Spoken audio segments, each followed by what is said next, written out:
నువ్వంటూ పుట్టినట్టు నా కొరకు ఆ చూకి అందలేదు ఇంతవరకు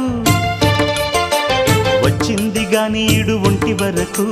వేధించలేదు నన్ను జంట కొరకు